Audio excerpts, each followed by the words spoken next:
नमस्कार। आज एक बहुत इम्पोर्टेंट सवाल है कि क्या मानसिक रोगियों का इलाज पूरी ज़िंदगी चलता है? जो आम तौर से एक अवधारणा लोगों के दिमाग में है, जबकि वो सही नहीं है। मानसिक रोग कोई एक बीमारी नहीं, मानसिक रोग एक क्लस्टर ऑफ इलनेसेस है, जिसमें मन की जितनी भी बीमारियां होती हैं उनको मानसिक रोग कहते हैं।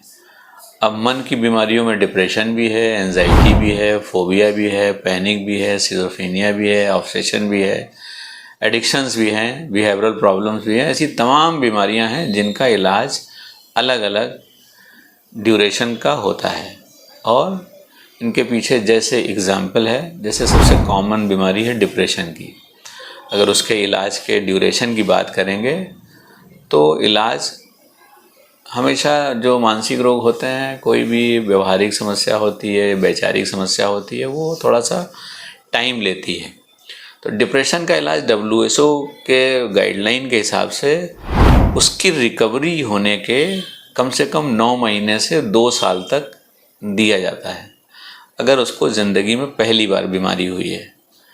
आमतौर से क्या होता है, लोग जैसे ही 2-3 महीने में सही होते हैं, डॉक्टर की बात अक्सर नहीं मानते हुए करीब 70% लोग डॉक्टर की बात ठीक हो जाने के बाद कम मानते हैं या नहीं मानते हैं और इलाज बंद कर देते हैं। और इस इलाज बंद करने का नुकसान आगे की ज़िंदगी में ये होता है कि अगर दोबारा डिप्रेशन की बीमारी लौट के आई, अक्सर देखा गया है कि डिप्रेशन अगर पूरा इलाज ना किया जाए तो उसके दोबारा होने की संभावनाएं काफ़ी ज़्यादा होती हैं। और उस कंडीशन में इलाज पहले की अपेक्षा 3 गुना बढ़ जाता है। यानी कि अगर पहले मान लिया जाए कि वो 2 साल का था, तो अब वो 6 साल का हो गया। इसका मतलब है कि जो व्यक्ति 2 साल तक इलाज नहीं ले पा रहा था, अब उसके लिए 6 साल भी इलाज लेना मुश्किल होगा और वो पूरा इलाज फिर नहीं लेता है। अब अगर उसको तीसरी बार बीमारी होती है तो इसका इलाज 6 में गुणा 3 मल्टीप्लाई 3 यानी कि 18 ईयर्स हो गया। तो अब 2 + 6 + 18, इसका मतलब अब ये और बढ़ गया।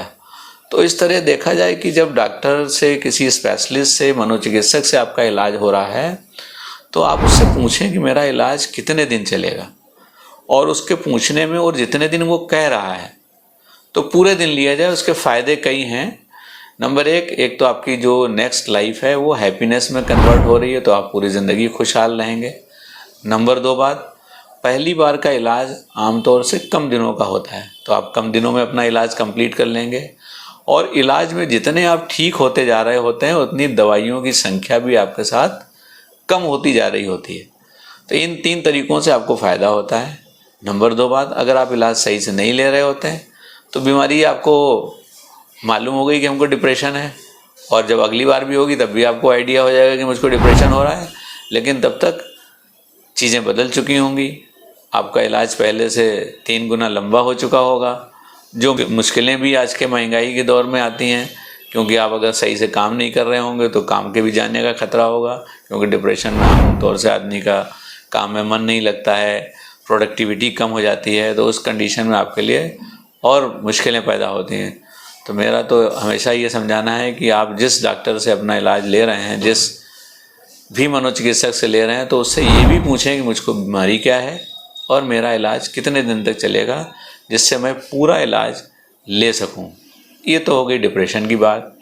अब जो दूसरी कॉमन बीमारी है, सिजोफ्रेनिया या साइकोसिस, उसमें भी इलाज लंबा है। उसमें ये माना जाता है कि इलाज अगर किसी को पहली बार हो रहा है तो उसके ठीक हो जाने के और 5 साल तक उसका इलाज चलना चाहिए, जिससे उसको दोबारा बीमारी होने के खतरा 0% या बिल्कुल नेग्लिजिबल हो जाए। अगर वो ऐसा करते हैं तो अगली बार उनका इलाज 3 गुना नहीं बढ़ेगा। इसी तरह एंजाइटी डिसऑर्डर का इलाज, वो भी उसके ठीक हो जाने के 2 से 5 साल तक रिकमेंडेड है। तो इस तरह देखा ये जाए कि मनोचिकित्सा में जो ज़्यादातर इलाज हैं वो लंबे हैं, वो दिनों हफ्तों के नहीं हैं, वो महीनों और सालों में होते हैं। और होते हैं, पहली बार ऐसा होता है कि पहली बार वो कम दिनों के होते हैं। अगर वो इलाज पूरे ना लिए जाएं तो वो इलाज की जो ड्यूरेशन होती है वो काफ़ी लंबी हो जाती है, जो आम तौर से लोगों के लिए लेना मुश्किल हो जाती है, और वो ख़राब ज़िंदगी जीने पर आमादा हो जाते हैं। ऐसे ही जैसे अब इसमें एडिक्शन है या नशे की आदत है, इनके भी इलाज कम से कम उनकी रिकवरी के मरीज़ की पूरे तरीके से नशा छोड़ने के भी 2 साल बाद तक चलते रहते हैं। उसके पीछे वजह यही आमतौर से देखा होगा, लोगों का कहते हुए भी पाया गया होगा कि भाई ये नशा करते हैं, ये कभी नशा नहीं छोड़ पाएंगे, ये नशे में ही रहेंगे, नशे के आदी रहेंगे। जबकि ऐसा नहीं है। ढेरों लोग आज की डेट में नशे का अच्छा इलाज लेकर के नशा मुक्त जीवन जी रहे हैं और खुशहाली के साथ ज़िंदगी काट रहे हैं। अब इसके अलावा जो अन्य बीमारियां हैं वो कभी कभी जैसे एडजस्टमेंट डिसऑर्डर है वो शॉर्टर होते हैं, या कन्वर्जन रिएक्शन है जिनमें बिहेवियरल थेरेपीज़ होती हैं वो भी शॉर्टर होते हैं। तो इस तरीके की बीमारियों के इलाज कुछ शॉर्ट भी होते हैं, लेकिन जो आम कॉमन बीमारियां हैं, depression, anxiety, phobia, panic, obsession, schizophrenia, addictions, इनमें इलाज सालों और महीनों में होते हैं, जो हमेशा कोशिश करना चाहिए अपने स्पेशलिस्ट से टाइम से पूछकर और पूरा इलाज ले लेना चाहिए, जिससे दोबारा बीमारी होने का खतरा ना रहे और लंबे इलाज ना चलें, जिससे ये जो अवधारणा गलत लोगों के दिमाग में भ्रांति की तरह बैठती जाती है कि मानसिक रोग में तो इलाज एक बार शुरू होगा तो फिर बंद ही नहीं होगा या पूरी ज़िंदगी लेना पड़ेगा। मुझे लगता है वो एक भ्रांति है। अगर उसको सही तरीके से वैज्ञानिक पद्धति पर लिया जाए तो वो आमतौर से अपने शॉर्ट ड्यूरेशन पर होकर ही ख़त्म हो जाती है। मुझे लगता है कि इन बातों को मरीज़ गौर करेंगे और अपना पूरा इलाज लेने की कोशिश करेंगे। धन्यवाद।